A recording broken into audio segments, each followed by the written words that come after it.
ਜਦੋਂ ਮੇਰਾ ਪਤੀ ਹਰ ਰੋਜ਼ ਦਫ਼ਤਰ ਜਾਂਦਾ ਸੀ ਤਾਂ ਜਾਣ ਤੋਂ ਪਹਿਲਾਂ ਉਹ ਮੈਨੂੰ ਲਾਲ ਰੰਗ ਦੀ ਸਾੜੀ ਦਿੰਦਾ ਸੀ ਅਤੇ ਮੈਨੂੰ ਕਹਿੰਦਾ ਸੀ ਕਿ ਅੱਜ ਸ਼ਾਮ ਨੂੰ ਮੇਰੇ ਦਫ਼ਤਰ ਤੋਂ ਆਉਣ ਤੋਂ ਪਹਿਲਾਂ ਇਸ ਨੂੰ ਪਹਿਨ ਲੈਣਾ ਅਤੇ ਚੰਗੀ ਤਰ੍ਹਾਂ ਤਿਆਰ ਹੋ ਕੇ ਬੈਠ ਜਾਣਾ। ਅੱਜ ਸਾਡੇ ਘਰ ਬਹੁਤ ਖਾਸ ਮਹਿਮਾਨ ਆ ਰਹੇ ਹਨ। ਸ਼ਾਮ ਨੂੰ ਜਦੋਂ ਮੈਂ ਸਾੜੀ ਲਾ ਕੇ ਤਿਆਰ ਹੋਣ ਲੱਗਦੀ ਤਾਂ ਮੇਰੇ ਘਰ ਦਾ ਨੌਕਰ ਮੈਨੂੰ ਕਹਿੰਦਾ, ਦੀਦੀ ਜੀ ਰੱਬ ਦਾ ਵਾਸਤਾ ਇਹ ਸਾੜੀ ਨਾ ਪਾਓ, ਨਹੀਂ ਤਾਂ ਅੱਜ ਦੇ ਦਿਨ ਕਹਿਰ ਢਹਿ ਜਾਵੇਗਾ। ਕੀ ਤੁਹਾਨੂੰ ਪਤਾ ਨਹੀਂ ਸਾਰੀ ਰਾਤ ਤੁਹਾਡੇ ਨਾਲ ਇੱਥੇ ਕਿਹੜੀ ਖੇਡ ਖੇਡੀ ਜਾਂਦੀ ਹੈ। ਅੱਜ ਤੁਸੀਂ ਮੈਨੂੰ ਇਹ ਸਾੜੀ ਦੇ ਦਿਓ। ਅੱਜ ਮੈਂ ਇਹ ਸਾੜੀ ਪਾ ਕੇ ਤੁਹਾਡੇ ਥਾਂ ਤੇ ਬੈਠਾਂਗਾ ਅਤੇ ਤੁਸੀਂ ਸਭ ਕੁਝ ਲੁਕ ਛਿਪ ਕੇ ਦੇਖ ਲੈਣਾ। ਫਿਰ ਤੁਸੀਂ ਮੇਰੀਆਂ ਗੱਲਾਂ ਤੇ ਵਿਸ਼ਵਾਸ ਕਰੋਗੇ ਅਤੇ ਤੁਸੀਂ ਸਭ ਕੁਝ ਸਮਝ ਸਕੋਗੇ। ਮੈਨੂੰ ਮੇਰੇ ਨੌਕਰ ਦੀਆਂ ਸਾਰੀਆਂ ਗੱਲਾਂ ਝੂਠੀਆਂ ਲੱਗੀਆਂ ਕਿਉਂਕਿ ਸਾੜੀ ਪਹਿਨਣ ਤੋਂ ਬਾਅਦ ਮੈਨੂੰ ਕੁਝ ਯਾਦ ਨਹੀਂ ਸੀ ਰਹਿੰਦਾ। ਪਰ ਅੱਜ ਮੇਰੇ ਤੇ ਮੇਰੇ ਨੌਕਰ ਨੇ ਬਹੁਤ ਜ਼ੋਰ ਪਾਇਆ ਅਤੇ ਮੇਰੇ ਸਾਹਮਣੇ ਹੱਥ ਜੋੜਨ ਲੱਗਾ ਤਾਂ ਮੈਂ ਉਸ ਨੂੰ ਆਪਣੀ ਸਾੜੀ ਦੇ ਦਿੱਤੀ। ਉਸਨੇ ਮੇਰੀ ਉਹ ਸਾੜੀ ਪਹਿਨੀ ਅਤੇ ਆਪਣੇ ਸਿਰ ਤੇ ਲੰਬੇ ਨਕਲੀ ਵਾਲ ਲਾਏ ਅਤੇ ਔਰਤਾਂ ਵਾਂਗ ਕੱਪੜੇ ਪਾ ਕੇ ਉਹ ਮੇਰੇ ਕਮਰੇ ਵਿੱਚ ਬੈਠ ਗਿਆ। ਜਦੋਂ ਰਾਤ ਨੂੰ ਮਹਿਮਾਨ ਆਏ ਤਾਂ ਮੇਰੇ ਪਤੀ ਉਹਨਾਂ ਨੂੰ ਇੱਕ ਇੱਕ ਕਰਕੇ ਮੇਰੇ ਕਮਰੇ ਵਿੱਚ ਲੈ ਜਾਂਦੇ ਤੇ ਕੁਝ ਸਮੇਂ ਬਾਅਦ ਇਹ ਦੇਖ ਕੇ ਮੇਰੇ ਪੈਰਾਂ ਹੇਠੋਂ ਜ਼ਮੀਨ ਨਿਕਲ ਗਈ ਜਦੋਂ ਉਹ ਮਹਿਮਾਨ ਮੇਰੇ ਨੌਕਰ ਦੇ ਨਾਲ। ਸ਼ਾਮ ਦੇ 5 ਵੱਜ ਚੁੱਕੇ ਸਨ। ਜਦੋਂ ਮੈਂ ਜਾਗੀ ਤਾਂ ਮੇਰੇ ਘਰ ਵਿੱਚ ਹਰ ਪਾਸੇ ਹਾਹਾਕਾਰ ਮੱਚੀ ਹੋਈ ਸੀ। ਮੇਰੀ ਮਾਂ ਮੇਰੇ ਛੋਟੇ ਭਰਾ ਨੂੰ ਕਹਿ ਰਹੀ ਸੀ ਕਿ ਜਲਦੀ ਬਾਜ਼ਾਰ ਜਾ ਕੇ ਚੰਗਾ ਨਾਸ਼ਤਾ ਲੈ ਕੇ ਆਉਣਾ ਅਤੇ ਕੁਝ ਵੀ ਬਚਣਾ ਨਹੀਂ ਚਾਹੀਦਾ। ਜਦੋਂ ਮੈਂ ਆਪਣੀ ਮਾਂ ਨੂੰ ਪੁੱਛਿਆ ਤਾਂ ਮੈਨੂੰ ਪਤਾ ਲੱਗਾ ਕਿ ਸਾਡੇ ਘਰ ਕੁਝ ਮਹਿਮਾਨ ਰਿਸ਼ਤੇ ਲਈ ਆ ਰਹੇ ਹਨ। ਫਿਰ ਮਾਂ ਨੇ ਮੈਨੂੰ ਕਿਹਾ ਕਿ ਚੰਗਾ ਸੂਟ ਪਾ ਕੇ ਤਿਆਰ ਹੋ ਜਾ। ਮੈਂ ਆਪਣੀ ਮਾਂ ਵੱਲ ਦੇਖਣ ਲੱਗੀ ਪਰ ਮੈਂ ਉਸ ਨੂੰ ਕੁਝ ਨਹੀਂ ਕਿਹਾ। ਮੈਂ ਇੱਕ ਨਵਾਂ ਜੋੜਾ ਕੱਢਿਆ ਅਤੇ ਹਲਕਾ ਫੁਲਕਾ ਮੇਕਅਪ ਕੀਤਾ। ਥੋੜੀ ਦੇਰ ਬਾਅਦ ਉਹ ਮਹਿਮਾਨ ਸਾਡੇ ਘਰ ਆ ਗਏ। ਮਾਂ ਨੇ ਉਹਨਾਂ ਨੂੰ ਡਰਾਇੰਗ ਰੂਮ ਵਿੱਚ ਬਿਠਾਇਆ ਅਤੇ ਆਪ ਵੀ ਉਹਨਾਂ ਨਾਲ ਬੈਠ ਗਈ। ਮਾਂ ਨੇ ਮੈਨੂੰ ਚਾਹ ਬਣਾਉਣ ਲਈ ਕਿਹਾ। ਘਬਰਾਹਟ ਕਾਰਨ ਮੇਰੇ ਹੱਥ ਪੈਰ ਕੰਬਣ ਲੱਗੇ। ਮੈਂ ਚਾਹ ਬਣਾ ਲਈ ਅਤੇ ਜਦੋਂ ਮੇਰੀ ਮਾਂ ਨੇ ਇਸ਼ਾਰਾ ਕੀਤਾ ਤਾਂ ਮੈਂ ਚਾਹ ਦੀ ਟਰੇ ਮੇਜ਼ ਤੇ ਰੱਖ ਕੇ ਮਹਿਮਾਨਾਂ ਕੋਲ ਬੈਠ ਗਈ। ਇੱਕ ਔਰਤ ਮੇਰੇ ਵੱਲ ਧਿਆਨ ਨਾਲ ਦੇਖ ਰਹੀ ਸੀ। ਮੈਨੂੰ ਉਦੋਂ ਹੀ ਪਤਾ ਲੱਗ ਗਿਆ ਸੀ ਕਿ ਮੈਂ ਉਸ ਨੂੰ ਪਸੰਦ ਆ ਗਈ ਹਾਂ। ਉਸ ਦੇ ਦੇਖਣ ਦਾ ਤਰੀਕਾ ਦੱਸ ਰਿਹਾ ਸੀ ਅਤੇ ਬਾਕੀ ਲੋਕਾਂ ਨੂੰ ਵੀ ਮੈਂ ਅਤੇ ਮੇਰੇ ਪਰਿਵਾਰ ਵਾਲੇ ਪਸੰਦ ਆ ਗਏ ਸਨ। ਅਗਲੇ ਦਿਨ ਉਹਨਾਂ ਨੇ ਸਾਡੇ ਘਰ ਫੋਨ ਕਰਕੇ ਦੱਸਿਆ ਕਿ ਸਾਡੇ ਵੱਲੋਂ ਹਾਂ ਹੈ। ਮੈਂ ਪ੍ਰਮਾਤਮਾ ਦਾ ਸ਼ੁਕਰਾਨਾ ਕੀਤਾ ਅਤੇ ਪ੍ਰਮਾਤਮਾ ਦੀ ਕਿਰਪਾ ਨਾਲ ਮੇਰੀ ਪ੍ਰਕਾਸ਼ ਨਾਲ ਮੰਗਣੀ ਹੋ ਗਈ ਅਤੇ 2 ਮਹੀਨਿਆਂ ਬਾਅਦ ਵਿਆਹ ਦੀ ਤਰੀਕ ਤੈਅ ਹੋ ਗਈ। ਇਹਨਾਂ 2 ਮਹੀਨਿਆਂ 'ਚ ਮੈਂ ਕਈ ਵਾਰ ਪ੍ਰਕਾਸ਼ ਨਾਲ ਫੋਨ ਤੇ ਗੱਲ ਕੀਤੀ ਸੀ ਤੇ ਪ੍ਰਕਾਸ਼ ਮੇਰੀ ਫੋਟੋ ਮੰਗਦਾ ਰਿਹਾ ਪਰ ਮੈਂ ਉਸ ਨੂੰ ਨਾ ਕਰ ਦਿੱਤੀ। ਖੈਰ ਸਾਡੀ ਉਡੀਕ ਦੀ ਘੜੀ ਖਤਮ ਹੋ ਗਈ ਅਤੇ ਉਹ ਦਿਨ ਆ ਗਿਆ ਜਦੋਂ ਮੈਂ ਪ੍ਰਕਾਸ਼ ਦੇ ਘਰ ਉਹਦੀ ਦੁਲਹਨ ਬਣ ਕੇ ਗਈ। ਵਿਆਹ ਦੀ ਰਾਤ ਵਾਲੇ ਜੋ ਸੁਪਨੇ ਮੈਂ ਦੇਖੇ ਸੀ ਉਹ ਸਾਰੇ ਪੂਰੇ ਹੋ ਗਏ ਸੀ। ਮੇਰਾ ਪਰਦਾ ਚੁੱਕਦੇ ਹੀ ਪ੍ਰਕਾਸ਼ ਨੇ ਮੇਰੀ ਬਹੁਤ ਤਾਰੀਫ ਕੀਤੀ ਅਤੇ ਮੇਰਾ ਹੱਥ ਫੜ ਕੇ ਕਿਹਾ ਕਿ ਤੈਨੂੰ ਪਤਾ ਹੈ ਕਿ ਮੈਂ ਤੈਨੂੰ ਕਿੰਨਾ ਪਿਆਰ ਕਰਦਾ ਹਾਂ। ਜਦੋਂ ਮੈਂ ਤੈਨੂੰ ਪਹਿਲੀ ਵਾਰ ਦੇਖਿਆ ਸੀ ਉਸੇ ਸਮੇਂ ਮੈਨੂੰ ਲੱਗਾ ਸੀ ਕਿ ਤੁਸੀਂ ਮੇਰੀ ਦੁਲਹਨ ਬਣਨ ਦੇ ਲਾਇਕ ਹੋ। ਹਾਂ, ਮੈਂ ਤੁਹਾਨੂੰ ਬਾਕੀ ਸਾਰੀਆਂ ਕੁੜੀਆਂ ਨਾਲੋਂ ਵੱਖਰਾ ਪਾਇਆ। ਮੈਂ ਸਾਰੀ ਉਮਰ ਤੇਰਾ ਬਹੁਤ ਖਿਆਲ ਰੱਖਾਂਗਾ। ਮੈਂ ਚਾਹੁੰਦਾ ਹਾਂ ਕਿ ਤੁਸੀਂ ਹਮੇਸ਼ਾ ਇੰਨੀ ਸੁੰਦਰ ਦਿਖੋ।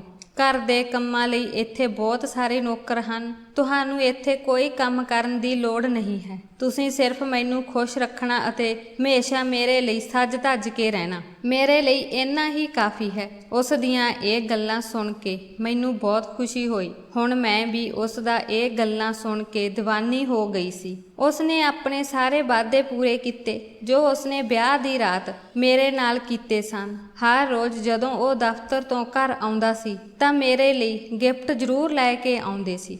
ਪ੍ਰਕਾਸ਼ ਦੇ ਪਿਆਰ ਨੇ ਮੈਨੂੰ ਸਭ ਕੁਝ ਭੁਲਾ ਦਿੱਤਾ ਸੀ। ਹੁਣ ਮੈਂ ਪਹਿਲਾਂ ਨਾਲੋਂ ਜ਼ਿਆਦਾ ਖੂਬਸੂਰਤ ਹੋ ਗਈ ਸੀ। ਹਾਂ, ਪ੍ਰਕਾਸ਼ ਦੇ ਪਿਆਰ ਕਾਰਨ ਮੇਰਾ ਚਿਹਰਾ ਦਿਨੋਂ ਦਿਨ ਚਮਕਣ ਲੱਗਾ। ਜਦੋਂ ਮੈਂ ਆਪਣੇ ਪੇਕੇ ਘਰ ਜਾਂਦੀ ਸੀ ਤਾਂ ਮੇਰੇ ਦੋਸਤ ਅਤੇ ਮੇਰੇ ਗੁਆਂਢੀ ਮੈਨੂੰ ਬੜੇ ਧਿਆਨ ਨਾਲ ਦੇਖਦੇ ਅਤੇ ਮੈਨੂੰ ਕਹਿੰਦੇ ਕਿ ਤੁਸੀਂ ਲਾਟਰੀ ਜਿੱਤ ਲਈ ਹੈ। ਤੈਨੂੰ ਅਜਿਹਾ ਪਿਆਰ ਕਰਨ ਵਾਲਾ ਪਤੀ ਮਿਲਿਆ ਹੈ। ਪਿਆਰ ਵਿੱਚ ਡੁੱਬ ਕੇ ਦਿਨ ਰਾਤ ਇਸੇ ਤਰ੍ਹਾਂ ਲੰਘਣ ਲੱਗ ਗਏ ਸੀ।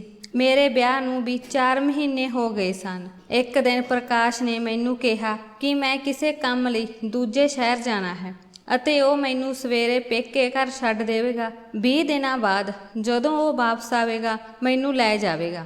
ਪ੍ਰਕਾਸ਼ ਦੇ ਦਫ਼ਤਰ ਵਿੱਚ ਮੀਟਿੰਗ ਸੀ, ਇਸ ਲਈ ਉਸ ਦਾ ਜਾਣਾ ਬਹੁਤ ਜ਼ਰੂਰੀ ਸੀ। ਮੈਂ ਵੀ ਠੀਕ ਕਿਹਾ। ਪ੍ਰਕਾਸ਼ ਨੇ ਸ਼ਾਮ ਨੂੰ ਮੈਨੂੰ ਮੇਰੇ ਪੇਕੇ ਘਰ ਛੱਡ ਦਿੱਤਾ ਅਤੇ ਖੁਦ ਏਅਰਪੋਰਟ ਵੱਲ ਚਲਾ ਗਿਆ। ਉਸ ਤੋਂ ਬਾਅਦ ਮੇਰੀ ਜ਼ਿੰਦਗੀ ਵਿੱਚ ਤੂਫਾਨ ਜਿਹਾ ਆ ਗਿਆ। 20 ਦਿਨਾਂ ਬਾਅਦ ਪ੍ਰਕਾਸ਼ ਮੈਨੂੰ ਮੇਰੇ ਪੇਕੇ ਘਰ ਤੋਂ ਲੈ ਗਿਆ। ਉਹ ਮੈਨੂੰ ਬਹੁਤ ਬਦਲ ਗਿਆ ਲੱਗਦਾ ਸੀ। ਹੁਣ ਪ੍ਰਕਾਸ਼ ਮੇਰੇ ਨਾਲ ਬਹੁਤ ਘੱਟ ਬੋਲਣ ਲੱਗ ਪਿਆ ਸੀ। ਮੈਨੂੰ ਉਹਨਾਂ ਦੀਆਂ ਅੱਖਾਂ ਵਿੱਚ ਪਹਿਲਾਂ ਵਾਲਾ ਪਿਆਰ ਨਹੀਂ ਦਿਖਦਾ ਸੀ। ਹੁਣ ਮੈਨੂੰ ਉਹਨਾਂ ਨਾਲ ਅਜਨਬੀ ਜਿਹਾ ਮਹਿਸੂਸ ਹੁੰਦਾ। ਹੁਣ ਪ੍ਰਕਾਸ਼ ਆਪਣਾ ਜ਼ਿਆਦਾਤਰ ਸਮਾਂ ਦਫ਼ਤਰ ਵਿੱਚ ਬਿਤਾਉਂਦੇ ਸੀ। ਜਦੋਂ ਮੈਂ ਇਸ ਬਾਰੇ ਉਸ ਕੋਲ ਸ਼ਿਕਾਇਤ ਕਰਦੀ ਸੀ ਤਾਂ ਉਹ ਮੈਨੂੰ ਆਪਣੇ ਕਾਰੋਬਾਰ ਦਾ ਬਹਾਨਾ ਲਗਾ ਦਿੰਦੇ ਸੀ। ਕਹਿੰਦੇ ਸੀ ਕਿ ਮੈਨੂੰ ਦਫ਼ਤਰ ਵਿੱਚ ਬਹੁਤ ਕੰਮ ਹੈ। ਕਈ ਵਾਰ ਕਹਿੰਦੇ ਕਿ ਘਰ ਵਿੱਚ ਸਭ ਜ਼ਰੂਰਤ ਦਾ ਸਮਾਨ ਹੈ, ਫਿਰ ਤੁਹਾਨੂੰ ਕੀ ਚਾਹੀਦਾ ਹੈ? ਮੈਂ ਆਪਣੇ ਕੰਮ ਵਿੱਚ ਬਹੁਤ ਰੁੱਝਾ ਹੋਇਆ ਹਾਂ, ਤੁਹਾਨੂੰ ਥੋੜਾ ਬਰਦਾਸ਼ਤ ਕਰਨਾ ਪਵੇਗਾ। ਮੈਂ ਉਹਨਾਂ ਨੂੰ ਆਖਦੀ ਕਿ ਮੈਨੂੰ ਚੀਜ਼ਾਂ ਦੀ ਲੋੜ ਨਹੀਂ, ਤੁਹਾਡੀ ਜ਼ਰੂਰਤ ਹੈ। ਪਰ ਹੋ ਸਕਦਾ ਹੈ ਪ੍ਰਕਾਸ਼ ਕੋਲ ਮੇਰੇ ਲਈ ਸਮਾਂ ਨਹੀਂ ਸੀ। ਮੈਂ ਸਾਰਾ ਦਿਨ ਘਰ ਵਿੱਚ ਇਕੱਲੀ ਬੋਰ ਰਹਿੰਦੀ ਸੀ, ਇਸ ਲਈ ਮੈਂ ਖਾਣਾ ਬਣਾਉਣ ਅਤੇ ਸਫਾਈ ਕਰਨ ਵਾਲੀ ਨੌਕਰਾਣੀ ਨੂੰ ਛੁੱਟੀ ਦੇ ਦਿੱਤੀ। ਮੈਂ ਸੋਚਿਆ ਕਿ ਘਰ ਦਾ ਸਾਰਾ ਕੰਮ ਮੈਂ ਆਪ ਹੀ ਕਰ ਲਵਾਂਗੀ।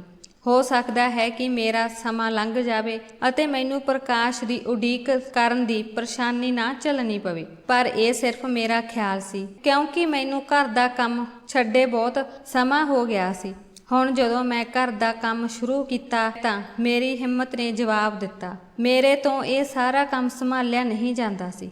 ਚਿੰਤਾ ਵਿੱਚ ਮੈਂ ਪ੍ਰਕਾਸ਼ ਨੂੰ ਦੁਬਾਰਾ ਘਰ ਦਾ ਕੰਮ ਕਰਨ ਲਈ ਇੱਕ ਨੌਕਰਾਣੀ ਰੱਖਣ ਲਈ ਕਿਹਾ ਕਿਉਂਕਿ ਮੈਂ ਹੁਣ ਜ਼ਿਆਦਾ ਕੰਮ ਨਹੀਂ ਕਰ ਸਕਦੀ ਸੀ। ਪਰ ਪ੍ਰਕਾਸ਼ ਕਹਿਣ ਲੱਗਾ ਕਿ ਹੁਣ ਸਾਨੂੰ ਕਿਸੇ ਨੌਕਰ ਦੀ ਲੋੜ ਨਹੀਂ। ਵੈਸੇ ਵੀ ਘਰ ਵਿੱਚ ਕੌਣ ਹੈ? ਇੱਕ ਮੈਂ ਹਾਂ ਅਤੇ ਇੱਕ ਤੁਸੀਂ ਹੋ, ਅਤੇ 2 ਲੋਕਾਂ ਲਈ ਖਾਣਾ ਬਣਾਉਣਾ ਕੋਈ ਵੱਡੀ ਗੱਲ ਨਹੀਂ ਹੈ। ਪ੍ਰਕਾਸ਼ ਦਾ ਜਵਾਬ ਸੁਣ ਕੇ ਮੈਂ ਹੈਰਾਨ ਰਹਿ ਗਈ ਕਿਉਂਕਿ ਉਹ ਹਮੇਸ਼ਾ ਮੈਨੂੰ ਸ਼ਿੰਗਾਰਨ ਦੀਆਂ ਗੱਲਾਂ ਕਰਦਾ ਸੀ। ਕਿਤੇ ਉਹ ਮੈਨੂੰ ਕਹਿੰਦਾ ਸੀ ਕਿ ਤੈਨੂੰ ਕਿਸੇ ਕੰਮ ਨੂੰ ਹੱਥ ਲਾਉਣ ਦੀ ਲੋੜ ਨਹੀਂ ਹੈ, ਅਤੇ ਅੱਜ ਉਹੀ ਬੰਦਾ ਮੇਰੇ ਨਾਲ ਨੌਕਰਾਂ ਦੀ ਤਨਖਾਹ ਨੂੰ ਲੈ ਕੇ ਬਹਿਸ ਕਰ ਰਿਹਾ ਸੀ। ਇਹ ਸਭ ਸੁਣ ਕੇ ਮੇਰਾ ਦਿਲ ਟੁੱਟ ਗਿਆ, ਪਰ ਮੈਂ ਉਸ ਨੂੰ ਕੋਈ ਸ਼ਿਕਾਇਤ ਨਹੀਂ ਕੀਤੀ।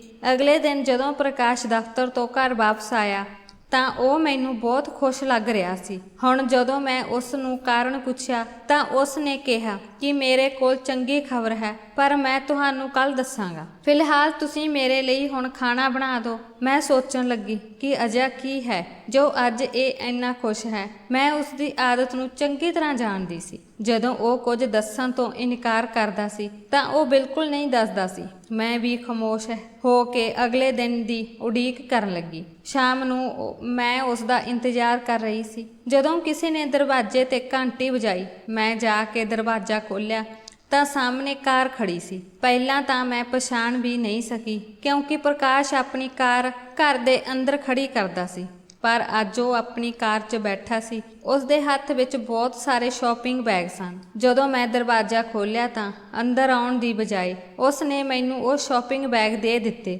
ਅਤੇ ਕਿਹਾ ਕਿ ਤੁਸੀਂ ਇਹ ਨਵੇਂ ਕੱਪੜੇ ਪਾ ਕੇ ਜਲਦੀ ਤਿਆਰ ਹੋ ਜਾਓ ਅਤੇ ਇਸ ਨਾਲ ਮੈਚਿੰਗ ਗਹਿਣੇ ਪਾਉਣਾ ਨਾ ਭੁੱਲਣਾ। ਮੈਂ ਤੁਹਾਨੂੰ ਇੱਕ ਪਾਰਟੀ ਵਿੱਚ ਲੈ ਕੇ ਜਾ ਰਿਹਾ ਹਾਂ। ਅਸੀਂ ਉਦੋਂ ਜਾਵਾਂਗੇ ਜਦੋਂ ਤੁਸੀਂ ਤਿਆਰ ਹੋਵੋਗੇ, ਅਤੇ ਜਦੋਂ ਤੁਸੀਂ ਤਿਆਰ ਹੋ ਗਏ ਤਾਂ ਮੈਨੂੰ ਕਾਲ ਕਰ ਦੇਣਾ, ਮੈਂ ਤੁਹਾਨੂੰ ਲੈਣ ਆਵਾਂਗਾ। ਮੈਂ ਪ੍ਰਕਾਸ਼ ਕੋਲੋਂ ਬੈਗ ਲੈ ਲਏ ਤੇ ਆਪਣੇ ਕਮਰੇ ਵਿੱਚ ਆ ਕੇ ਤਿਆਰ ਹੋਣ ਲੱਗੀ। ਮੈਂ ਖੁਸ਼ੀ-ਖੁਸ਼ੀ ਪ੍ਰਕਾਸ਼ ਨਾਲ ਜਾਣ ਲਈ ਤਿਆਰ ਹੋ ਰਹੀ ਸੀ। ਮੈਂ ਬਹੁਤ ਮਿਹਨਤ ਅਤੇ ਲਗਨ ਨਾਲ ਤਿਆਰੀ ਕਰ ਰਹੀ ਸੀ। ਮੈਂ ਰੈੱਡ ਕਲਰ ਦੀ ਸਾੜੀ ਅਤੇ ਗੋਲਡਨ ਕਲਰ ਦੇ ਗਹਿਣਿਆਂ ਵਿੱਚ ਬਹੁਤ ਖੂਬਸੂਰਤ ਲੱਗ ਰਹੀ ਸੀ। ਆਪਣੇ ਆਪ ਨੂੰ ਦੇਖ ਕੇ ਮੈਨੂੰ ਯਕੀਨ ਨਹੀਂ ਆ ਰਿਹਾ ਸੀ ਕਿ ਇਹ ਮੈਂ ਹੀ ਹਾਂ। ਬਾਰ-ਬਾਰ ਮੈਂ ਆਪਣੇ ਆਪ ਨੂੰ ਸ਼ੀਸ਼ੇ ਵਿੱਚ ਦੇਖ ਰਹੀ ਸੀ। ਮੈਂ ਅਜੇ ਪੂਰੀ ਤਰ੍ਹਾਂ ਤਿਆਰ ਨਹੀਂ ਹੋਈ ਸੀ। ਮੁੜ ਦਰਵਾਜ਼ੇ 'ਤੇ ਘੰਟੀ ਵੱਜੀ। ਮੈਂ ਸਮਝ ਗਈ ਸੀ ਕਿ ਪ੍ਰਕਾਸ਼ ਦਰਵਾਜ਼ੇ 'ਤੇ ਹੋਵੇਗਾ ਅਤੇ ਉਹ ਮੇਰਾ ਇੰਤਜ਼ਾਰ ਨਹੀਂ ਕਰ ਸਕੇ, ਇਸ ਲਈ ਉਹ ਮੈਨੂੰ ਲੈਣ ਲਈ ਪਹਿਲਾਂ ਹੀ ਆ ਗਏ। ਮੈਂ ਝੱਟ ਆਪਣੇ ਵਾਲ ਖੋਲ੍ਹ ਲਏ ਅਤੇ ਘਰ ਨੂੰ ਤਾਲਾ ਲਾ ਕੇ ਪ੍ਰਕਾਸ਼ ਨਾਲ ਕਾਰ ਵਿੱਚ ਬੈਠ ਗਈ। ਅੱਜ ਪ੍ਰਕਾਸ਼ ਖੁਦ ਵੀ ਤਿਆਰ ਸੀ। ਉਸਨੇ ਕਾਰ ਵਿੱਚ ਗੀਤ ਲਾ ਰੱਖੇ ਸੀ। ਪ੍ਰਕਾਸ਼ ਅੱਜ ਬਹੁਤ ਚੰਗੇ ਮੂਡ ਵਿੱਚ ਸੀ ਅਤੇ ਮੇਰੇ ਨਾਲ ਬਹੁਤ ਮਜ਼ਾਕ ਕਰ ਰਹੇ ਸੀ। ਪ੍ਰਕਾਸ਼ ਮੈਨੂੰ ਦੱਸਣ ਲੱਗੇ ਕਿ ਜਿੱਥੇ ਅਸੀਂ ਜਾ ਰਹੇ ਹਾਂ ਉੱਥੇ ਬਹੁਤ ਵੱਡੇ ਵੱਡੇ ਲੋਕ ਹੋਣਗੇ। ਮੈਂ ਉੱਥੇ ਸਾਰਿਆਂ ਨੂੰ ਖੁਸ਼ੀ-ਖੁਸ਼ੀ ਨਾਲ ਮਿਲਣਾ ਹੈ। ਅਤੇ ਫਿਰ ਪ੍ਰਕਾਸ਼ ਕਹਿਣ ਲੱਗੇ ਕਿ ਜੇਕਰ ਕੋਈ ਵਿਅਕਤੀ ਆਪਣੇ ਸ਼ਬਦਾਂ ਨਾਲ ਦੂਜਿਆਂ ਨੂੰ ਪ੍ਰਭਾਵਿਤ ਕਰਨ ਵਿੱਚ ਸਫਲ ਹੋ ਜਾਂਦਾ ਹੈ ਤਾਂ ਉਸ ਨੂੰ ਬਹੁਤ ਸਾਰੇ ਲਾਭ ਪ੍ਰਾਪਤ ਹੁੰਦੇ ਹਨ। ਇਸ ਲਈ ਉਹ ਕਈ ਫਾਇਦੇ ਲੈ ਸਕਦਾ ਹੈ। ਮੈਂ ਪ੍ਰਕਾਸ਼ ਦੀਆਂ ਗੱਲਾਂ ਨੂੰ ਸਮਝ ਨਹੀਂ ਸਕੀ। ਥੋੜੀ ਦੇਰ ਬਾਅਦ ਪ੍ਰਕਾਸ਼ ਨੇ ਕਾਰ ਇੱਕ ਵੱਡੇ ਹੋਟਲ ਦੇ ਸਾਹਮਣੇ ਖੜੀ ਕਰ ਦਿੱਤੀ। ਉਹਨਾਂ ਨੇ ਸਾਡੀ ਕਾਰ ਦਾ ਦਰਵਾਜ਼ਾ ਇਸ ਤਰ੍ਹਾਂ ਖੋਲ੍ਹਿਆ ਜਿਵੇਂ ਮੈਂ ਕੋਈ ਰਾਜਕੁਮਾਰੀ ਹੋਵਾਂ। ਪ੍ਰਕਾਸ਼ ਮੇਰਾ ਹੱਥ ਫੜ ਕੇ ਮੈਨੂੰ ਹੋਟਲ ਦੇ ਅੰਦਰ ਲੈ ਗਿਆ। ਉਸ ਦਾ ਅੰਦਾਜ਼ ਅੱਜ ਮੈਨੂੰ ਬਹੁਤ ਬਦਲਿਆ ਹੋਇਆ ਲੱਗ ਰਿਹਾ ਸੀ। ਮੈਂ ਉਸ ਨੂੰ ਵਿਆਹ ਤੋਂ ਬਾਅਦ ਪਹਿਲੀ ਵਾਰ ਦੇਖਿਆ ਸੀ ਕਿ ਅੱਜ ਉਹ ਮੈਨੂੰ ਪੂਰੀ ਦੁਨੀਆ ਨੂੰ ਦਿਖਾ ਰਿਹਾ ਸੀ। ਖੈਰ, ਜਦੋਂ ਅਸੀਂ ਹੋਟਲ ਦੇ ਅੰਦਰ ਗਏ ਤਾਂ ਬਹੁਤ ਵੱਡਾ ਹਾਲ ਬਹੁਤ ਸੁੰਦਰ ਢੰਗ ਨਾਲ ਸਜਾਇਆ ਗਿਆ ਸੀ। ਹਰ ਪਾਸੇ ਲਾਈਟਾਂ ਜਗ ਰਹੀਆਂ ਸਨ। ਕਈ ਅਫਸਰਾਂ ਅਤੇ ਉਹਨਾਂ ਦੀਆਂ ਪਤਨੀਆਂ ਨੂੰ ਹੋਟਲ ਵਿੱਚ ਬੁਲਾਇਆ ਗਿਆ ਸੀ। ਇਹ ਇੱਕ ਵੱਡੀ ਪਾਰਟੀ ਸੀ। ਮੈਂ ਇੱਥੇ ਆ ਕੇ ਥੋੜੀ ਘਬਰਾਈ ਹੋਈ ਸੀ, ਪਰ ਕੁਝ ਹੀ ਦੇਰ ਵਿੱਚ ਮੈਨੂੰ ਪਤਾ ਲੱਗ ਗਿਆ ਕਿ ਮੇਰੀ ਖੂਬਸੂਰਤੀ ਨੇ ਸਭ ਨੂੰ ਆਪਣੇ ਵੱਲ ਖਿੱਚ ਲਿਆ ਹੈ। ਵੈਸੇ ਤਾਂ ਮੈਂ ਪਹਿਲਾਂ ਵੀ ਬਹੁਤ ਸੋਹਣੀ ਸੀ ਤੇ ਅੱਜ ਮੈਂ ਨਵੀਂ ਦੁਲਹਨ ਵਾਂਗ ਲੱਗ ਰਹੀ ਸੀ। ਪ੍ਰਕਾਸ਼ ਨੇ ਵੀ ਬੜੇ ਮਾਣ ਨਾਲ ਮੈਨੂੰ ਆਪਣੇ ਦੋਸਤ ਨਾਲ ਮਿਲਾਇਆ। ਉਸ ਤੋਂ ਬਾਅਦ ਅਸੀਂ ਸਾਰਿਆਂ ਨੇ ਖਾਣਾ ਖਾਧਾ ਅਤੇ ਮਧੁਰ ਸੰਗੀਤ ਚੱਲ ਰਿਹਾ ਸੀ। ਇਹ ਮਾਹੌਲ ਮੇਰੇ ਲਈ ਬੜਾ ਅਜੀਬ ਸੀ। ਮੈਂ ਆਪਣੀ ਜ਼ਿੰਦਗੀ ਵਿੱਚ ਪਹਿਲੀ ਵਾਰ ਇੰਨੇ ਲੋਕਾਂ ਦੇ ਸਾਹਮਣੇ ਖਾਣਾ ਖਾਧਾ ਸੀ, ਜਿਸ ਕਾਰਨ ਮੈਂ ਬਹੁਤ ਘਬਰਾ ਗਈ ਸੀ। ਪਰ ਮੈਂ ਪ੍ਰਕਾਸ਼ ਦਾ ਸਾਥ ਦੇ ਰਹੀ ਸੀ ਕਿਉਂਕਿ ਅੱਜ ਉਹ ਬਹੁਤ ਖੁਸ਼ ਸੀ। ਮੈਂ ਕੁਝ ਸਮੇਂ ਲਈ ਮਹਿਸੂਸ ਕਰ ਰਹੀ ਸੀ ਕਿ ਸਾਡੇ ਕੋਲ ਮੇਜ਼ ਤੇ ਬੈਠਾ ਆਦਮੀ ਉਹ ਮੇਰੇ ਵੱਲ ਦੇਖ ਰਿਹਾ ਸੀ। ਉਸ ਨੂੰ ਦੇਖ ਕੇ ਮੈਨੂੰ ਚੰਗਾ ਨਹੀਂ ਲੱਗ ਰਿਹਾ ਸੀ ਅਤੇ ਮੈਂ ਉਸ ਨੂੰ ਦੇਖ ਕੇ ਘਬਰਾ ਰਹੀ ਸੀ। ਥੋੜੀ ਦੇਰ ਬਾਅਦ ਉਹ ਆਪਣੀ ਮੇਜ਼ ਤੋਂ ਉੱਠ ਕੇ ਸਾਡੇ ਨਾਲ ਸਾਡੇ ਮੇਜ਼ ਤੇ ਬੈਠ ਗਿਆ। ਗੱਲਾਂ ਕਰਦੇ ਹੋਏ ਮੈਨੂੰ ਪਤਾ ਲੱਗਾ ਕਿ ਉਹ ਮੇਰੇ ਪਤੀ ਪ੍ਰਕਾਸ਼ ਦੇ ਸੀਨੀਅਰ ਅਧਿਕਾਰੀ ਹਨ, ਪਰ ਉਹਨਾਂ ਨੂੰ ਦੇਖਦਿਆਂ ਕਿਤੇ ਵੀ ਇਹ ਨਜ਼ਰ ਨਹੀਂ ਆ ਰਿਹਾ ਸੀ ਕਿ ਉਹ ਸੀਨੀਅਰ ਹੈ। ਪ੍ਰਕਾਸ਼ ਨੇ ਮੇਰੀ ਉਸ ਨਾਲ ਜਾਣ ਪਛਾਣ ਕਰਵਾਈ। ਉਸਨੇ ਮੇਰੇ ਨਾਲ ਹੱਥ ਮਿਲਾਉਣ ਲਈ ਆਪਣਾ ਹੱਥ ਵਧਾਇਆ। ਨਾ ਚਾਹੁੰਦੇ ਹੋਏ ਵੀ ਮੈਨੂੰ ਸਾਰਿਆਂ ਦੇ ਸਾਹਮਣੇ ਉਸ ਨਾਲ ਹੱਥ ਮਿਲਾਉਣਾ ਪਿਆ। ਹੱਥ ਮਿਲਾਉਂਦੇ ਹੋਏ ਉਸਨੇ ਆਪਣੇ ਹੱਥ ਨਾਲ ਮੇਰਾ ਹੱਥ ਹਲਕਾ ਜਿਹਾ ਦਬਾ ਦਿੱਤਾ। ਮੈਨੂੰ ਉਸਦੀ ਇਸ ਹਰਕਤ ਬਹੁਤ ਬੁਰੀ ਲੱਗੀ। ਪ੍ਰਕਾਸ਼ ਨੇ ਵੀ ਇਹ ਗੱਲ ਨੋਟ ਕੀਤੀ ਸੀ, ਪਰ ਉਸ ਨੇ ਕੁਝ ਨਹੀਂ ਕਿਹਾ। ਉਹ ਚੁੱਪ ਰਿਹਾ। ਮੈਂ ਆਪਣੇ ਪਤੀ ਦੀ ਇਸ ਹਰਕਤ ਤੋਂ ਬਹੁਤ ਹੈਰਾਨ ਹੋਈ ਕਿ ਉਹ ਇਹ ਸਭ ਕਿਵੇਂ ਬਰਦਾਸ਼ਤ ਕਰ ਰਿਹਾ ਹੈ। ਪ੍ਰਕਾਸ਼ ਨੇ ਮੈਨੂੰ ਦੱਸਿਆ ਕਿ ਇਹ ਮਿਸਟਰ ਖੰਨਾ ਹਨ। ਜੇਕਰ ਉਹ ਚਾਹੁਣ ਤਾਂ ਮੈਨੂੰ ਜਲਦੀ ਹੀ ਤਰੱਕੀ ਮਿਲ ਸਕਦੀ ਹੈ। ਮਿਸਟਰ ਖੰਨਾ ਦੀ ਗੱਲਬਾਤ ਜਾਰੀ ਰਹੀ। ਉਹ ਬੜੀਆਂ ਦਿਲਚਸਪ ਗੱਲਾਂ ਕਰ ਰਿਹਾ ਸੀ, ਪਰ ਉਹ ਮੇਰੇ ਵੱਲ ਬਾਰ-ਬਾਰ ਦੇਖ ਰਹੇ ਸਨ। ਜਦੋਂ ਪਾਰਟੀ ਖਤਮ ਹੋਈ ਤਾਂ ਮਿਸਟਰ ਖੰਨਾ ਨੇ ਮੇਰੇ ਪਤੀ ਨਾਲ ਹੱਸ ਕੇ ਗੱਲ ਕਰਨੀ ਸ਼ੁਰੂ ਕਰ ਦਿੱਤੀ। ਉਹ ਉਹਨਾਂ ਦੇ ਨਾਲ ਤੁਰਦਾ ਹੋਇਆ ਹੋਟਲ ਤੋਂ ਬਾਹਰ ਆਇਆ। ਮੈਨੂੰ ਉਸ ਦਾ ਸਾਡੇ ਨਾਲ ਤੁਰਨਾ ਬਿਲਕੁਲ ਵੀ ਪਸੰਦ ਨਹੀਂ ਸੀ। ਹੁਣ ਅਸੀਂ ਪਾਰਟੀ ਤੋਂ ਘਰ ਵਾਪਸ ਆ ਰਹੇ ਸੀ। ਪ੍ਰਕਾਸ਼ ਨੇ ਘਰ ਆ ਕੇ ਮੇਰਾ ਧੰਨਵਾਦ ਕੀਤਾ ਕਿਉਂਕਿ ਮੈਂ ਪਾਰਟੀ ਵਿੱਚ ਉਹਨਾਂ ਦਾ ਪੂਰਾ ਸਾਥ ਦਿੱਤਾ। ਇਸ ਖੁਸ਼ੀ ਵਿੱਚ ਪ੍ਰਕਾਸ਼ ਨੇ ਮੇਰੇ ਨਾਲ ਵਾਅਦਾ ਕੀਤਾ ਕਿ ਉਹ ਜਲਦੀ ਹੀ ਘਰ ਵਿੱਚ ਨੌਕਰਾਣੀ ਦਾ ਇੰਤਜ਼ਾਮ ਕਰੇਗਾ। ਹੁਣ ਮੈਂ ਉਸ ਨਾਲ ਅਜਿਹੀਆਂ ਪਾਰਟੀਆਂ ਵਿੱਚ ਜਾਣਾ ਹੈ ਅਤੇ ਉਸ ਦੇ ਸੀਨੀਅਰ ਅਫਸਰਾਂ ਨਾਲ ਗੱਲਬਾਤ ਕਰਨੀ ਹੈ। ਅਗਲੇ ਦਿਨ ਜਦੋਂ ਮੈਂ ਜਾਗੀ ਤਾਂ 12 ਵੱਜ ਚੁੱਕੇ ਸਨ। ਪ੍ਰਕਾਸ਼ ਖੁਦ ਨਾਸ਼ਤਾ ਕਰਕੇ ਦਫ਼ਤਰ ਲਈ ਘਰੋਂ ਨਿਕਲਿਆ ਸੀ।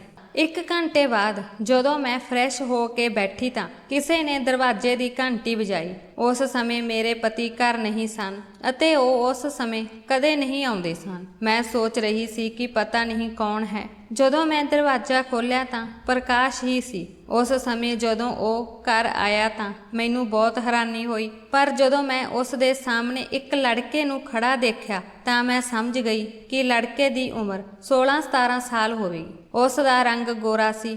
ਪ੍ਰਕਾਸ਼ ਨੇ ਉਸ ਲੜਕੇ ਨਾਲ ਮੇਰੀ ਜਾਣ ਪਛਾਣ ਕਰਵਾਈ। ਮੈਨੂੰ ਦੱਸਿਆ ਕਿ ਇਹ ਸ਼ਾਮੂ ਹੈ। ਬਹੁਤ ਹੀ ਜ਼ਿੰਮੇਵਾਰ ਅਤੇ ਨੇਕ ਬੱਚਾ ਹੈ। ਸਭ ਕੁਝ ਕਰਨਾ ਜਾਣਦਾ ਹੈ। ਉਸਨੇ ਕੁਝ ਸਮਾਂ ਇੱਕ ਹੋਟਲ ਵਿੱਚ ਕੰਮ ਵੀ ਕੀਤਾ ਹੈ। ਉਹ ਘਰ ਦੇ ਕੰਮਾਂ ਤੋਂ ਲੈ ਕੇ ਗੱਡੀ ਚਲਾਉਣ ਤੱਕ ਸਭ ਕੁਝ ਜਾਣਦਾ ਹੈ। ਪ੍ਰਕਾਸ਼ ਨੇ ਉਸ ਵੱਲ ਇਸ਼ਾਰਾ ਕਰਕੇ ਉਸ ਦੇ ਮੋਢੇ ਨੂੰ ਥਪਥਪਾਇਆ ਅਤੇ ਉਸ ਨੇ ਅੱਖਾਂ ਨੀਵੀਆਂ ਕਰ ਲਈਆਂ। ਮੈਨੂੰ ਉਸ ਦਾ ਇਹ ਅੰਦਾਜ਼ ਬਹੁਤ ਪਸੰਦ ਆਇਆ। ਪ੍ਰਕਾਸ਼ ਨੇ ਮੈਨੂੰ ਦੱਸਿਆ ਕਿ ਉਹ ਬਹੁਤ ਗਰੀਬ ਪਰਿਵਾਰ ਤੋਂ ਹੈ। ਅੱਜ ਸਵੇਰੇ ਤੁਸੀਂ ਸੌਂ ਰਹੇ ਸੀ, ਇਸ ਲਈ ਮੈਂ ਨਾਸ਼ਤਾ ਕੀਤੇ ਬਿਨਾਂ ਘਰੋਂ ਨਿਕਲ ਗਿਆ। ਮੈਂ ਸੋਚਿਆ ਕਿ ਕਿਸੇ ਢਾਬੇ ਤੇ ਨਾਸ਼ਤਾ ਕਰ ਲਵਾਂਗਾ।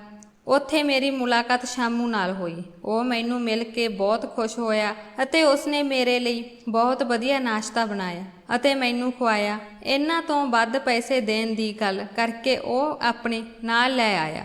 ਉਹ ਹਰ ਕੰਮ ਵਿੱਚ ਤੁਹਾਡੀ ਮਦਦ ਕਰੇਗਾ ਅਤੇ ਇੱਕ ਛੋਟੇ ਭਰਾ ਵਾਂਗ ਤੁਹਾਡੀ ਦੇਖਭਾਲ ਕਰੇਗਾ। ਕੀ ਹੈ ਨਾ ਸ਼ਾਮੂ? ਜਦੋਂ ਉਸਨੇ ਸ਼ਾਮੂ ਵੱਲ ਦੇਖਿਆ, ਮੈਂ ਉਸ ਵੱਲ ਦੇਖਿਆ ਤਾਂ ਉਸਨੇ ਹਾਂ ਵਿੱਚ ਸਿਰ ਹਿਲਾ ਦਿੱਤਾ। ਖੈਰ, ਮੈਨੂੰ ਵੀ ਰਾਹਤ ਮਿਲੀ ਕਿ ਨੌਕਰਾਂ ਦੀ ਫੌਜ ਨਾਲੋਂ ਜਾਨ ਛੁੱਟੀ। ਘਰ ਦਾ ਸਾਰਾ ਕੰਮ ਸਿਰਫ ਇੱਕ ਨੌਕਰ ਹੀ ਕਰੇਗਾ। ਇਹ ਮੇਰੇ ਲਈ ਵੀ ਆਸਾਨ ਹੋਵੇਗਾ ਅਤੇ ਮੈਨੂੰ ਜ਼ਿਆਦਾ ਚਿੰਤਾ ਨਹੀਂ ਕਰਨੀ ਪਵੇਗੀ। ਸ਼ਾਮੂ ਨੇ ਸੱਚਮੁੱਚ ਮੈਨੂੰ ਆਰਾਮ ਦਿੱਤਾ। ਉਹ ਸਾਰੇ ਕੰਮ ਔਰਤਾਂ ਨਾਲੋਂ ਵਧੀਆ ਕਰਦਾ ਸੀ ਅਤੇ ਕੋਈ ਵੀ ਬਕਵਾਸ ਵਾਲੀ ਗੱਲ ਨਹੀਂ ਕਰਦਾ ਸੀ। ਹੁਣ ਮੈਂ ਬਹੁਤ ਆਰਾਮਦਾਇਕ ਸੀ। ਮੈਨੂੰ ਸ਼ਾਮੂ ਲਈ ਹਮਦਰਦੀ ਮਹਿਸੂਸ ਹੋਈ। ਹੁਣ ਉਹ ਮੈਨੂੰ ਮੇਰਾ ਛੋਟਾ ਭਰਾ ਜਾਪਦਾ ਸੀ। ਇਸ ਲਈ ਜੇਕਰ ਉਹ ਮੈਨੂੰ ਭੈਣ ਭੈਣ ਕਹਿ ਕੇ ਬੁਲਾਉਂਦਾ ਤਾਂ ਮੈਨੂੰ ਪਤਾ ਲੱਗ ਜਾਂਦਾ ਸੀ ਕਿ ਉਹ ਮੇਰੇ ਲਈ ਕਿੰਨਾ ਸਤਿਕਾਰ ਕਰਦਾ ਹੈ। ਇੱਕ ਦਿਨ ਜਦੋਂ ਮੈਂ ਸਵੇਰੇ ਉੱਠੀ ਤਾਂ ਸ਼ਾਮੂ ਆਪਣੇ ਕਮਰੇ ਵਿੱਚ ਨਹੀਂ ਸੀ। ਮੈਨੂੰ ਚਿੰਤਾ ਹੋਣ ਲੱਗੀ ਕਿ ਪਤਾ ਨਹੀਂ ਉਹ ਕਿੱਥੇ ਚਲਾ ਗਿਆ। ਮੈਂ ਬਾਹਰ ਜਾ ਕੇ ਦੇਖਿਆ ਕਿ ਉਹ ਅੰਗਣ ਵਿੱਚ ਬੈਠਾ ਰੋ ਰਿਹਾ ਸੀ। ਉਸ ਦੇ ਹੰਝੂ ਦੇਖ ਕੇ ਮੈਂ ਸਮਝ ਗਈ ਕਿ ਉਸ ਦੀ ਘਰ ਦੀ ਕੋਈ ਮਜਬੂਰੀ ਜਾਂ ਕੋਈ ਸਮੱਸਿਆ ਜ਼ਰੂਰ ਹੈ, ਨਹੀਂ ਤਾਂ ਉਹ ਇਸ ਤਰ੍ਹਾਂ ਨਹੀਂ ਰੋਂਦਾ। ਉਹ ਹਮੇਸ਼ਾ ਹਸਮੁਖ ਮੁੰਡਾ ਸੀ। ਫਿਰ ਮੈਂ ਸ਼ਾਮੂ ਕੋਲ ਗਈ। ਮੈਨੂੰ ਦੇਖ ਕੇ ਉਸਨੇ ਆਪਣੇ ਹੰਝੂ ਮੇਰੇ ਤੋਂ ਛੁਪਾਉਣੇ ਸ਼ੁਰੂ ਕਰ ਦਿੱਤੇ। ਸ਼ਾਇਦ ਉਹ ਮੈਨੂੰ ਆਪਣੀ ਸਮੱਸਿਆ ਦੱਸਣਾ ਨਹੀਂ ਚਾਹੁੰਦਾ ਸੀ। ਮੈਂ ਉਸਨੂੰ ਬਹੁਤ ਪੁੱਛਣ ਦੀ ਕੋਸ਼ਿਸ਼ ਕੀਤੀ, ਪਰ ਉਸਨੇ ਮੈਨੂੰ ਕੁਝ ਨਹੀਂ ਦੱਸਿਆ। ਮੈਂ ਸੋਚਿਆ ਕਿ ਸ਼ਾਇਦ ਉਸ ਦੇ ਘਰ ਪੈਸਿਆਂ ਦੀ ਸਮੱਸਿਆ ਹੋਵੇਗੀ, ਇਸ ਲਈ ਮੈਂ ਉਸ ਨੂੰ ਕੁਝ ਪੈਸੇ ਦਿੱਤੇ, ਪਰ ਉਸਨੇ ਪੈਸੇ ਲੈਣ ਤੋਂ ਇਨਕਾਰ ਕਰ ਦਿੱਤਾ। ਇਸੇ ਦੌਰਾਨ ਪ੍ਰਕਾਸ਼ ਦੇ ਫੋਨ ਦੀ ਘੰਟੀ ਵੱਜੀ। ਉਹ ਕਹਿ ਰਹੇ ਸਨ ਕਿ ਅੱਜ ਸਾਡੇ ਘਰ ਕੁਝ ਮਹਿਮਾਨ ਆ ਰਹੇ ਹਨ। ਤੁਸੀਂ ਸ਼ਾਮੂ ਤੋਂ ਖਾਣਾ ਬਣਵਾ ਲੈਣਾ ਤੇ ਤੁਸੀਂ ਉਹੀ ਲਾਲ ਸਾੜੀ ਪਾ ਕੇ ਤਿਆਰ ਹੋ ਜਾਣਾ। ਜੇ ਤੁਸੀਂ ਮੇਰੇ ਮਹਿਮਾਨਾਂ ਨਾਲ ਗੱਲ ਕਰਦੇ ਰਹੋਗੇ ਤਾਂ ਉਹਨਾਂ ਦਾ ਦਿਲ ਸਾਡੇ ਨਾਲ ਜੁੜ ਜਾਵੇਗਾ। ਉਸ ਦੇ ਦੋਸਤਾਂ ਬਾਰੇ ਸੁਣ ਕੇ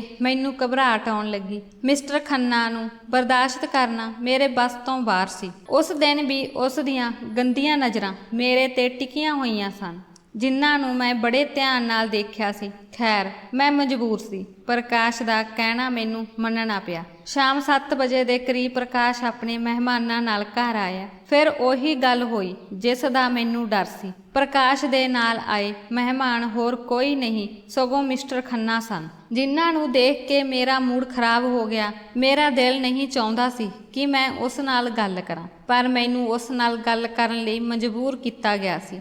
ਮੈਂ ਅਤੇ ਪ੍ਰਕਾਸ਼ ਮਿਸਟਰ ਖੰਨਾ ਦੇ ਨਾਲ ਡਰਾਇੰਗ ਰੂਮ ਵਿੱਚ ਬੈਠੇ ਸੀ। ਖੰਨਾ ਮੇਰੇ ਸਾਹਮਣੇ ਬੜੇ ਅਜੀਬ ਢੰਗ ਨਾਲ ਬੈਠੇ ਸਨ, ਪਰ ਉਹਨਾਂ ਨੂੰ ਕੋਈ ਖਬਰ ਨਹੀਂ ਸੀ। ਕੁਝ ਸਮੇਂ ਬਾਅਦ ਪ੍ਰਕਾਸ਼ ਦੇ ਮੋਬਾਈਲ ਤੇ ਕਿਸੇ ਨੇ ਕਾਲ ਕੀਤੀ। ਇਸ ਲਈ ਪ੍ਰਕਾਸ਼ ਫੋਨ ਤੇ ਗੱਲ ਕਰਦੇ ਹੋਏ ਕਮਰੇ ਤੋਂ ਬਾਹਰ ਚਲੇ ਗਏ। ਹੁਣ ਮੈਂ ਤੇ ਮਿਸਟਰ ਖੰਨਾ ਕਮਰੇ ਵਿੱਚ ਇਕੱਲੇ ਰਹਿ ਗਏ। ਮਿਸਟਰ ਖੰਨਾ ਮੇਰੇ ਨਾਲ ਖੁੱਲ੍ਹ ਕੇ ਗੱਲ ਕਰਨ ਲੱਗੇ ਤਾਂ ਮੈਨੂੰ ਉਹਨਾਂ ਦਾ ਅੰਦਾਜ਼ ਪਸੰਦ ਨਹੀਂ ਆਇਆ। ਉਹ ਅਜਿਹੀਆਂ ਅਜੀਬ ਗੱਲਾਂ ਕਰ ਰਿਹਾ ਸੀ ਕਿ ਮੈਨੂੰ ਜਵਾਬ ਦੇਣ ਨੂੰ ਦਿਲ ਨਹੀਂ ਕਰਦਾ ਸੀ। 10 ਮਿੰਟ ਹੋ ਗਏ ਸਨ। ਜਦੋਂ ਪ੍ਰਕਾਸ਼ ਕਮਰੇ ਵਿੱਚ ਵਾਪਸ ਨਾ ਆਇਆ ਤਾਂ ਮੈਂ ਉੱਠ ਕੇ ਕਮਰੇ ਵਿੱਚੋਂ ਨਿਕਲਣ ਲੱਗੀ।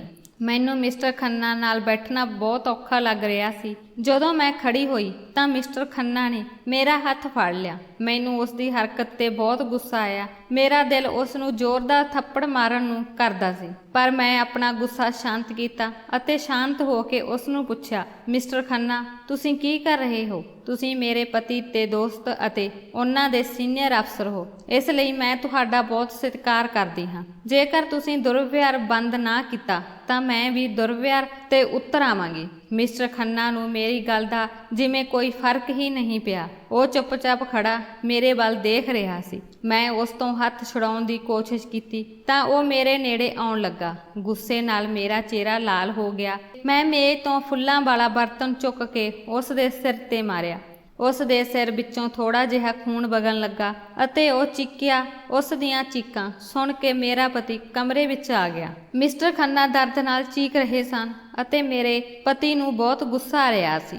ਆਪਣੇ ਦੋਸਤ ਮਿਸਟਰ ਖੰਨਾ ਨੂੰ ਕੁਝ ਕਹਿਣ ਦੀ ਬਜਾਏ ਉਸ ਨੇ ਮੈਨੂੰ ਝਿੜਕਣਾ ਸ਼ੁਰੂ ਕਰ ਦਿੱਤਾ। ਕਹਿਣ ਲੱਗਾ, ਤੁਸੀਂ ਪਾਗਲ ਹੋ ਗਏ ਹੋ, ਤੁਸੀਂ ਹੁਣ ਕੀ ਕੀਤਾ ਹੈ ਅਤੇ ਇਸ ਦੇ ਨਾਲ ਹੀ ਉਹਨਾਂ ਤੋਂ ਮਾफ़ੀ ਮੰਗੋ। ਮੈਂ ਮਿਸਟਰ ਖੰਨਾ ਤੋਂ ਮਾफ़ੀ ਨਾ ਮੰਗੀ ਅਤੇ ਉਸ ਵੱਲ ਦੇਖ ਕੇ ਜ਼ਮੀਨ ਤੇ ਥੁੱਕ ਦਿੱਤਾ ਅਤੇ ਕਿਹਾ ਕਿ ਜੇਕਰ ਮਿਸਟਰ ਖੰਨਾ ਇਸ ਸਾਰੇ ਦੇਸ਼ ਦੇ ਬਾਦਸ਼ਾਹ ਹੁੰਦੇ ਤਾਂ ਵੀ ਮੈਂ ਉਸ ਤੋਂ ਮਾफ़ੀ ਨਹੀਂ ਮੰਗਦੀ। ਇਸ ਦੇ ਉਲਟ ਉਹਨਾਂ ਨੂੰ ਮੇਰੇ ਤੋਂ ਮਾफ़ੀ ਮੰਗਣੀ ਚਾਹੀਦੀ ਹੈ। ਉਹਨਾਂ ਨੇ ਮੇਰੇ ਨਾਲ ਜੋ ਗੰਦਾ ਕੰਮ ਕੀਤਾ ਹੈ। ਮੇਰੀ ਗੱਲ ਸੁਣ ਕੇ ਪ੍ਰਕਾਸ਼ ਨੇ ਮੇਰੇ ਵੱਲ ਬਹੁਤ ਗੁੱਸੇ ਨਾਲ ਦੇਖਿਆ ਅਤੇ ਮੈਨੂੰ ਕਿਹਾ, ਜੇ ਤੁਸੀਂ ਮਿਸਟਰ ਖੰਨਾ ਤੋਂ ਮਾफ़ੀ ਨਾ ਮੰਗੀ ਮੈਂ ਤੁਹਾਡੇ ਇੱਥੇ ਖੜ ਕੇ ਤਲਾਕ ਦੇ ਦਿਆਂਗਾ। ਮੈਂ ਆਪਣੇ ਪਤੀ ਦਾ ਇਹ ਬਿਆਨ ਸੁਣ ਕੇ ਹੈਰਾਨ ਰਹਿ ਗਈ ਕਿ ਕੋਈ ਵੀ ਸਾਊ ਵਿਅਕਤੀ ਆਪਣੇ ਦੋਸਤ ਦੀ ਖਾਤਰ ਆਪਣੀ ਪਤਨੀ ਨੂੰ ਤਲਾਕ ਦੇ ਸਕਦਾ ਹੈ। ਇਸ ਤੋਂ ਬਾਅਦ ਪ੍ਰਕਾਸ਼ ਨੇ ਮੈਨੂੰ ਕਿਹਾ ਕਿ ਕਾਗਜ਼ਾਂ ਦਾ ਇੰਤਜ਼ਾਰ ਕਰੋ, ਮੈਂ ਤੁਹਾਨੂੰ ਤਲਾਕ ਦੇ ਦਿਆਂਗਾ। ਮੈਂ ਹੈਰਾਨ ਹੋ ਗਈ। ਮੈਨੂੰ ਸਮਝ ਨਹੀਂ ਆ ਰਹੀ ਸੀ ਕਿ ਪ੍ਰਕਾਸ਼ ਮੈਨੂੰ ਇੰਨਾ ਪਿਆਰ ਕਰਦਾ ਸੀ, ਫਿਰ ਉਹ ਮੇਰੇ ਨਾਲ ਅਜਿਹਾ ਕਿਉਂ ਕਰ ਰਿਹਾ ਸੀ, ਉਹ ਵੀ ਇਸ ਘਟੀਆ ਦੋਸਤ ਦੀ ਖਾਤਰ। ਮਿਸਟਰ ਖੰਨਾ ਇਹ ਸਭ ਦੇਖ ਕੇ ਮੁਸਕਰਾ ਰਹੇ ਸਨ। ਉਹ ਬੜਬੜਾਉਂਦੇ ਹੋਏ ਸਾਡੇ ਘਰੋਂ ਚਲਾ ਗਿਆ। ਮੇਰੇ ਪਤੀ ਨੇ ਵੀ ਉਸ ਦਾ ਪਿੱਛਾ ਕੀਤਾ ਅਤੇ ਮੇਰੇ ਵਿਵਹਾਰ ਲਈ ਉਸ ਤੋਂ ਮਾਫ਼ੀ ਮੰਗਣੀ ਸ਼ੁਰੂ ਕਰ ਦਿੱਤੀ। ਥੋੜ੍ਹੀ ਦੇਰ ਬਾਅਦ ਜਦੋਂ ਪ੍ਰਕਾਸ਼ ਘਰ ਦੇ ਅੰਦਰ ਆਇਆ ਤਾਂ ਉਸ ਦਾ ਮੂਡ ਅਜਿਹਾ ਸੀ ਜਿਵੇਂ ਕੁਝ ਹੋਇਆ ਹੀ ਨਾ ਹੋਵੇ, ਪਰ ਮੇਰੀ ਦੁਨੀਆ ਹੀ ਖਤਮ ਹੋ ਗਈ ਸੀ। ਮੈਂ ਆਪਣੇ ਕਮਰੇ 'ਚ ਜਾ ਕੇ ਆਪਣਾ ਬੈਗ ਪੈਕ ਕਰਨ ਲੱਗੀ ਅਤੇ ਉਸ ਸਮੇਂ ਘਰ ਤੋਂ ਬਾਹਰ ਨਿਕਲਣ ਲੱਗੀ ਤਾਂ ਪ੍ਰਕਾਸ਼ ਨੇ ਮੈਨੂੰ ਕਮਰੇ 'ਚ ਬੰਦ ਕਰ ਦਿੱਤਾ। ਮੈਂ ਦਰਵਾਜ਼ਾ ਖੜਕਾਇਆ, ਉਹਨਾਂ ਨੇ ਨਾ ਖੋਲ੍ਹਿਆ। ਕੁਝ ਦੇਰ ਬਾਅਦ ਉਹ ਅੰਦਰ ਆਇਆ ਅਤੇ ਮੈਨੂੰ ਪੁੱਛਿਆ ਕੀ ਹੋਇਆ। ਮੈਂ ਤੁਹਾਨੂੰ ਜੋ ਵੀ ਕਿਹਾ ਹੈ। ਉਸਨੇ ਗੁੱਸੇ ਨਾਲ ਕਿਹਾ ਕਿ ਮੇਰੀ ਛੋਟੀ ਜਿਹੀ ਗੱਲ ਤੇ ਸਾਡਾ ਸਾਲਾਂ ਦਾ ਪਿਆਰ ਖਤਮ ਹੋ ਜਾਵੇਗਾ। ਕੁੜੀਆਂ ਵਾਂਗ ਹੰਗਾਮਾ ਨਾ ਕਰੋ, ਜੋ ਵੀ ਹੋਇਆ ਹੈ ਭੁੱਲ ਜਾਓ ਅਤੇ ਸਾਵਧਾਨ ਰਹੋ। ਜੇਕਰ ਤੁਸੀਂ ਘਰ ਛੱਡਣ ਦੀ ਕੋਸ਼ਿਸ਼ ਵੀ ਕੀਤੀ ਤਾਂ ਮੈਂ ਤੁਹਾਡੀਆਂ ਲੱਤਾਂ ਤੋੜ ਦਿਆਂਗਾ। ਵੈਸੇ ਵੀ ਦਰਵਾਜ਼ਾ ਬੰਦ ਹੈ, ਤੁਹਾਨੂੰ ਬਾਹਰ ਜਾਣ ਦੀ ਵੀ ਲੋੜ ਨਹੀਂ ਹੈ ਅਤੇ ਤੁਹਾਡੇ ਕੋਲ ਇਜਾਜ਼ਤ ਵੀ ਨਹੀਂ ਹੈ। ਤੁਸੀਂ ਉਦੋਂ ਤੱਕ ਘਰੋਂ ਬਾਹਰ ਨਹੀਂ ਨਿਕਲ ਸਕਦੇ ਜਦੋਂ ਤੱਕ ਮੈਂ ਨਹੀਂ ਕਹਾਂਗਾ। ਤੁਸੀਂ ਹਰ ਹਾਲਤ ਵਿੱਚ ਮੇਰੇ ਅਫਸਰ ਨੂੰ ਖੁਸ਼ ਕਰਨਾ ਹੈ, ਨਹੀਂ ਤਾਂ ਮੇਰੇ ਤੋਂ ਮਾੜਾ ਕੋਈ ਨਹੀਂ ਹੋਵੇਗਾ। ਪਤੀ ਦਾ ਅਜਿਹਾ ਰੂਪ ਦੇਖ ਕੇ ਮੇਰੇ ਪੈਰਾਂ ਹੇਠੋਂ ਜ਼ਮੀਨ ਨਿਕਲ ਗਈ। ਪ੍ਰਕਾਸ਼ ਇਸ ਹੱਦ ਤੱਕ ਡਿੱਗ ਸਕਦਾ ਸੀ, ਮੈਂ ਕਦੇ ਸੁਪਨੇ ਵਿੱਚ ਵੀ ਨਹੀਂ ਸੋਚਿਆ। ਇਸ ਬਾਰੇ ਹੰਗਾਮੇ ਬਾਰੇ ਸ਼ਾਮੂ ਨੂੰ ਵੀ ਪਤਾ ਲੱਗ ਗਿਆ ਸੀ, ਕਿਉਂਕਿ ਮੈਂ ਉਸ ਨੂੰ ਕਮਰੇ ਵਿੱਚ ਪਏ ਫੁੱਲਾਂ ਦੇ ਬਰਤਨ ਦੇ ਟੁਕੜੇ ਇਕੱਠੇ ਕਰਨ ਲਈ ਕਿਹਾ ਸੀ। ਜਦੋਂ ਪ੍ਰਕਾਸ਼ ਨੇ ਮੈਨੂੰ ਇੱਥੇ ਕਮਰੇ ਵਿੱਚ ਬੰਦ ਕਰ ਦਿੱਤਾ ਸੀ ਅਤੇ ਮੈਂ ਸ਼ਾਮੂ ਦੇ ਰਹਿਮ ਤੇ ਆ ਗਈ ਸੀ। ਮੇਰੇ ਪਤੀ ਨੇ ਉਸ ਨੂੰ ਸਖਤੀ ਨਾਲ ਸਮਝਾਇਆ ਸੀ ਕਿ ਉਹ ਮੇਰੇ ਨਾਲ ਗੱਲ ਨਾ ਕਰੇ। ਅਗਲੇ ਦਿਨ ਪ੍ਰਕਾਸ਼ ਦਫ਼ਤਰ ਲਈ ਘਰੋਂ ਨਿਕਲ ਗਿਆ। ਉਸ ਦੇ ਕਹਿਣ ਅਨੁਸਾਰ ਸ਼ਾਮੂ ਨੇ ਮੈਨੂੰ ਭੋਜਨ ਦਿੱਤਾ। ਮੈਂ ਆਪਣੇ ਘਰ ਵਿੱਚ ਕੈਦ ਹੋ ਗਈ। ਮੈਂ ਆਪਣੇ ਨੌਕਰ ਉੱਤੇ ਨਿਰਭਰ ਹੋ ਗਈ। ਜਦੋਂ ਮੈਂ ਸ਼ਾਮੂ ਨੂੰ ਉਸ ਦੀ ਮਾਂ ਅਤੇ ਭੈਣ ਦਾ ਵਾਸਤਾ ਦਿੱਤਾ ਅਤੇ ਉਸ ਦੇ ਸਾਹਮਣੇ ਹੱਥ ਜੋੜ ਕੇ ਮਦਦ ਮੰਗੀ ਤਾਂ ਉਸ ਦਾ ਦਿਲ ਵੀ ਮੇਰੇ ਲਈ ਪਿਘਲ ਗਿਆ। ਉਹ ਕਹਿਣ ਲੱਗਾ ਕਿ ਭੈਣ, ਚਿੰਤਾ ਨਾ ਕਰ, ਹੁਣ ਤੇਰੀ ਇੱਜ਼ਤ ਦੀ ਜ਼ਿੰਮੇਵਾਰੀ ਮੇਰੀ ਹੈ। ਹੁਣ ਤੈਨੂੰ ਕੋਈ ਛੂਹ ਵੀ ਨਹੀਂ ਸਕਦਾ। ਰੱਬ ਮਾफ़ ਕਰੇ ਦੀਦੀ, ਤੇਰੇ ਪਤੀ ਤਾਂ ਬਹੁਤ ਹੀ ਗਿਰਾ ਹੋਇਆ ਆਦਮੀ ਹੈ। ਸਾਡੀ ਥਾਂ ਤੇ ਅਜਿਹਾ ਬਿਲਕੁਲ ਨਹੀਂ ਹੁੰਦਾ ਅਤੇ ਜੇ ਕੋਈ ਆਪਣੀ ਪਤਨੀ ਨਾਲ ਅਜਿਹਾ ਗੰਦਾ ਕੰਮ ਕਰਨ ਬਾਰੇ ਸੋਚਦਾ ਵੀ ਹੈ, ਇਸ ਲਈ ਉਸ ਦੀਆਂ ਨਸਲਾਂ ਤਬਾਹ ਕੀਤੀਆਂ ਜਾਂਦੀਆਂ ਹਨ। ਇਸ ਲਈ ਸ਼ਾਮੂ ਦੀਆਂ ਗੱਲਾਂ ਸੁਣ ਕੇ ਮੇਰੇ ਮਨ ਵਿੱਚ ਵਿਚਾਰ ਆਇਆ ਕਿ ਉਹ ਜ਼ਰੂਰ ਮੇਰੀ ਮਦਦ ਕਰੇਗਾ ਅਤੇ ਮੈਨੂੰ ਇਕੱਲਾ ਨਹੀਂ ਛੱਡੇਗਾ। ਕੁਝ ਦੇਰ ਬਾਅਦ ਸ਼ਾਮੂ ਮੇਰੇ ਕਮਰੇ ਵਿੱਚ ਆਇਆ ਅਤੇ ਮੈਨੂੰ ਕਹਿਣ ਲੱਗਾ ਕਿ ਭੈਣ, ਮੈਂ ਤੁਹਾਨੂੰ ਇੱਕ ਗੱਲ ਸਵੇਰ ਦਾ ਦੱਸਣ ਚਾਹੁੰਦਾ ਸੀ, ਪਰ ਮੈਨੂੰ ਉਹ ਬਦਮਾਸ਼ ਵਿਅਕਤੀ ਯਾਦ ਨਹੀਂ ਸੀ ਜੋ ਮੇਰਾ ਮਾਲਕ ਅਤੇ ਤੁਹਾਡਾ ਪਤੀ ਹੈ। ਫੋਨ ਤੇ ਕਿਸੇ ਨਾਲ ਗੱਲ ਕਰਦਿਆਂ ਹੋਇਆ ਕਹਿ ਰਿਹਾ ਸੀ ਕਿ ਕੱਲ੍ਹ ਨੂੰ ਉਹੀ ਜਨਾਬ ਸਾਡੇ ਘਰ ਆਉਣਗੇ ਅਤੇ ਤੁਸੀਂ ਉਸ ਨੂੰ ਹਰ ਪਹਿਲੂ ਵਿੱਚ ਮਿਲੋਗੇ। ਜਦੋਂ ਸ਼ਾਮੂ ਨੇ ਮੈਨੂੰ ਇਹ ਦੱਸਿਆ ਤਾਂ ਮੈਂ ਸਮਝ ਗਈ ਕਿ ਮੈਂ ਮਿਸਟਰ ਖੰਨਾ ਦੀ ਜਿੱਦ ਬਣ ਗਈ ਹਾਂ। ਮੇਰੀ ਸਾਰੀ ਰਾਤ ਇਸੇ ਸੋਚ ਵਿਚਾਰ ਵਿੱਚ ਬੀਤ ਗਈ। ਮੈਂ ਸਾਰੀ ਰਾਤ ਰੋਂਦਿਆਂ ਕੱਟੀ। ਮੈਂ ਆਪਣੀ ਇੱਜ਼ਤ ਦੀ ਰਾਖੀ ਲਈ ਰੱਬ ਅੱਗੇ ਪ੍ਰਾਰਥਨਾ ਕਰ ਰਹੀ ਸੀ।